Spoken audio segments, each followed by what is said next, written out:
প্রিয় ভক্তবৃন্দ, আমার নতুন চ্যানেল দেখার জন্য সাবস্ক্রাইব করুন। জয় শ্রীকৃষ্ণ। এই চ্যানেলে আপনাদের সবাইকে স্বাগত। আমাদের এই চ্যানেলটি শ্রীকৃষ্ণের লীলা, ভজন এবং তার ভক্তিমূলক কথা নিয়ে তৈরি। আমাদের সাথে যুক্ত হয়ে এই যাত্রা আরও সুন্দর করে তুলুন। আজ আমরা কথা বলবো শ্রীকৃষ্ণের অমৃত বাণী, হিংসা নয়, চেষ্টা করো, কারণ চেষ্টা কখনো ব্যর্থ হয় না। কুরুক্ষেত্রের মহাযুদ্ধের প্রাক্কালে যখন উভয় পক্ষের সৈন্যদল রণসাজে সজ্জিত, তখন অর্জুন বিষণ্ণ হৃদয় তার সারথি শ্রীকৃষ্ণের কাছে এক গভীর প্রশ্ন রাখলেন।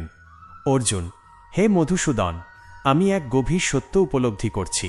মানুষের জীবনের সবচেয়ে বড় শত্রু বাইরের কোনো প্রতিপক্ষ নয়, বরং তার ভেতরের রিপু। যখন আমরা অন্যের সাফল্য দেখি, তখন আমাদের হৃদয় এক হিংসার আগুন জ্বলে ওঠে। এই আগুন আমাদের মন থেকে শান্তি ও আনন্দ ছিনিয়ে নেয়। হে কৃষ্ণ, এই হিংসার বিষ থেকে মুক্তির উপায় কি? শ্রীকৃষ্ণ মৃদু হেসে অর্জুনের দিকে তাকালেন। তার চোখে ছিল অপার করুণা। তিনি বললেন, অর্জুন, মানুষের হিংসা হল এক আত্মঘাতী বিষ।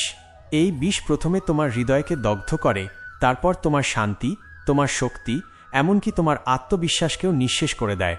যখন তুমি হিংসা করো, তখন তুমি আসলে নিজের জীবনকেই সংকীর্ণ করে ফেলো। তুমি তোমার নিজের সম্ভাবনার প্রতি বিশ্বাসঘাতকতা করো।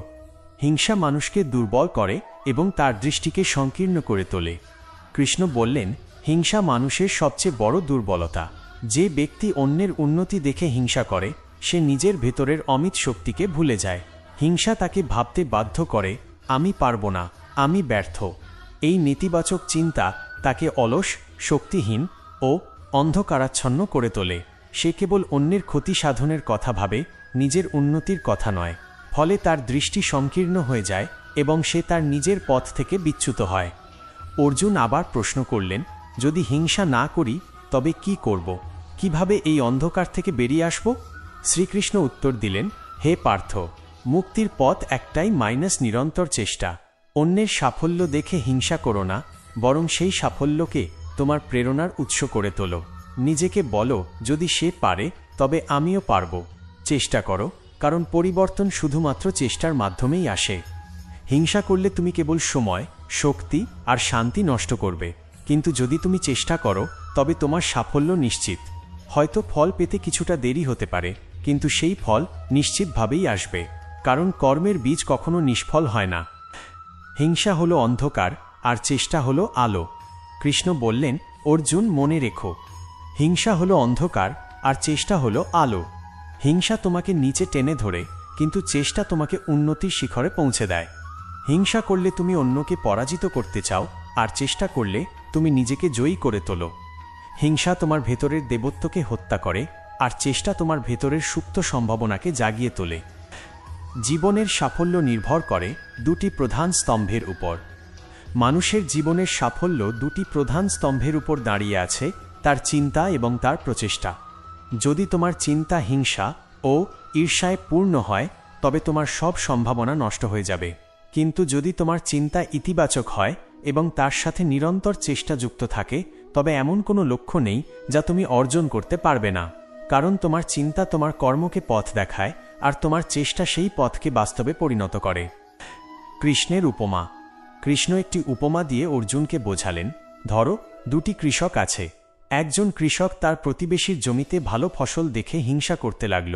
সে কেবল এই ভেবে সময় নষ্ট করল যে কেন তার জমিতে এত কম ফসল হলো আর প্রতিবেশীর জমিতে এত বেশি। ফলে তার জমি অনুৎপাদনশীলই রয়ে গেল। সে কেবল হিংসার আগুনে জ্বলে পুড়ে ছাই হল। অন্যদিকে দ্বিতীয় কৃষক যখন তার প্রতিবেশীর জমিতে ভালো ফসল দেখল, তখন সে হিংসা না করে অনুপ্রাণিত হল। সে ভাবল, যদি সে এত ভালো ফসল ফলাতে পারে, তবে আমিও পারব। আমাকে আরও কঠোর পরিশ্রম করতে হবে। সে মাটি ভালো করে চাষ করল, যথাযথ সেচ দিল এবং পরিশ্রম করল। ফলস্বরূপ তার জমিতেও সমান ফসল হল।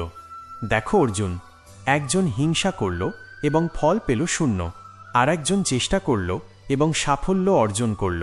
ফলাফল একেবারে ভিন্ন। কৃষ্ণের শেষ উপদেশ। অর্জুন, মনে রেখো, হিংসা কখনো কাউকে জয়ী হতে দেয় না, কিন্তু চেষ্টা ছাড়া কেউ জয়লাভও করে না। তুমি তোমার কর্মে মনোযোগ দাও, ফলের আশা ঈশ্বরের হাতে ছেড়ে দাও। হিংসা নয়, চেষ্টা করো, কারণ চেষ্টা কখনো ব্যর্থ হয় না। ধন্যবাদ। ভিডিওটা এখানেই শেষ করছি। যদি ভিডিওটা ভালো লেগে থাকে তাহলে চ্যানেলটা সাবস্ক্রাইব করে আমাদের পাশে থাকবে। জয় শ্রীকৃষ্ণ।